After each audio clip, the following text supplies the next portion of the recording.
Réussir le DELF, adulte, niveau B1. Production orale. Leçon 6, activité 5. Dans le train. Situation 5. Vous passez des vacances en France et vous prenez le train pour aller rendre visite à un ami. Le contrôleur vient vérifier votre billet. Vous n'avez pas payé le tarif correct. Vous discutez avec le contrôleur pour ne pas avoir à payer une amende. L'examinateur joue le rôle du contrôleur. Le contrôleur est la personne qui contrôle les billets, donc qui vérifie s'il est valable, si vous avez payé le bon prix, le tarif correct donc. Voici maintenant 3 questions. Première question, dans cette situation, comment allez-vous vous adresser à l'examinateur? L'examinateur joue donc le rôle du contrôleur. Ce n'est pas une personne qui vous est familière, c'est quelqu'un que vous ne connaissez pas. De plus, il vous menace de vous donner une amende. Vous devez donc le traiter avec respect pour pouvoir espérer négocier avec lui. Il faut donc s'adresser à l'examinateur avec vous. Ensuite, dans cette situation, que devez-vous faire? Est-ce qu'il faut donner des conseils, faire des reproches, négocier, présenter des excuses, rassurer ou vous justifier? Est-ce qu'il faut donner des conseils? Non, sûrement pas.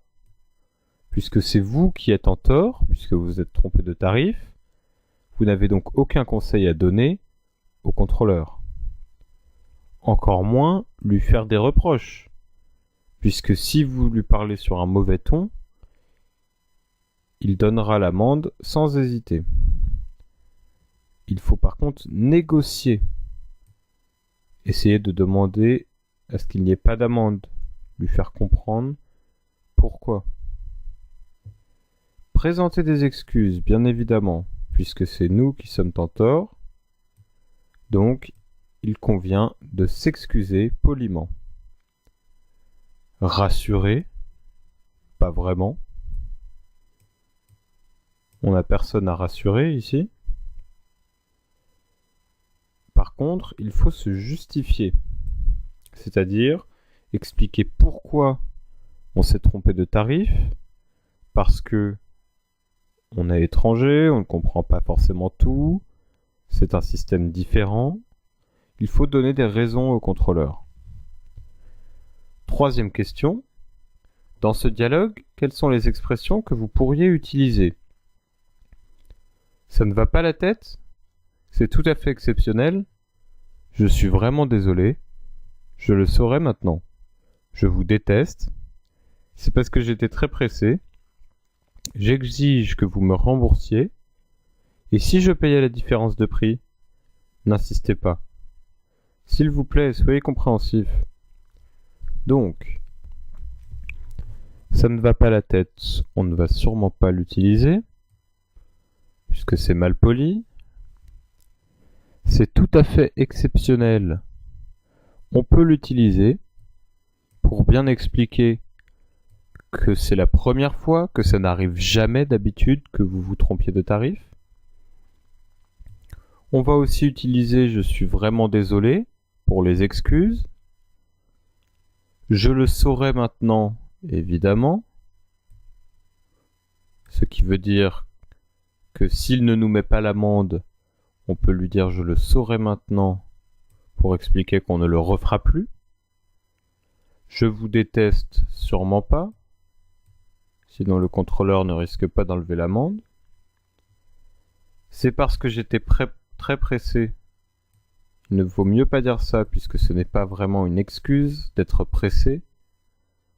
Si on est pressé, on paye quand même le tarif normal, c'est évident. J'exige que vous me remboursiez. On ne dira pas ça non plus puisque nous sommes en tort, donc il n'y a aucune raison qu'on soit remboursé. Par contre, on peut dire « et si je payais la différence de prix ?» Il s'agit d'une phrase pour négocier, c'est très bien. N'insistez pas.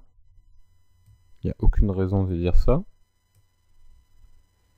Par contre, on peut dire, bien évidemment, s'il vous plaît, soyez compréhensif. Donc comprenez-moi. Soyez gentil. 4e question. Trouvez des réponses aux phrases suivantes.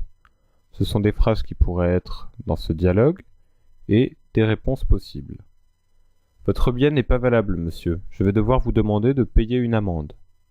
Réponse possible. Mais ce n'est pas de ma faute. Je m'excuse, je suis étranger et je n'ai pas compris les tarifs. Ne me mettez pas d'amende, s'il vous plaît. Donc, on s'excuse, on donne des raisons. Je n'ai pas compris les tarifs. Et on demande à négocier. Ensuite, vous imaginez si tout le monde faisait comme vous. Je comprends bien. Encore une fois, je suis désolé de cette situation. J'aurais dû faire plus attention et demander des explications au guichet. Encore des excuses. Je suis désolé. Encore des raisons qu'on ne comprenait pas. Il aurait fallu donc demander des explications. Et enfin, bon, ça ira pour cette fois. Merci beaucoup, monsieur. Je vous suis très reconnaissant pour votre compréhension et votre gentillesse. Passez une bonne journée. Merci beaucoup. On remercie le contrôleur qui a annulé l'amende. Je vous suis reconnaissant, c'est-à-dire encore une fois, je vous remercie pour votre compréhension. Donc la personne a été très compréhensive, effectivement, et gentille. Et enfin, une formule de politesse. Passez une bonne journée.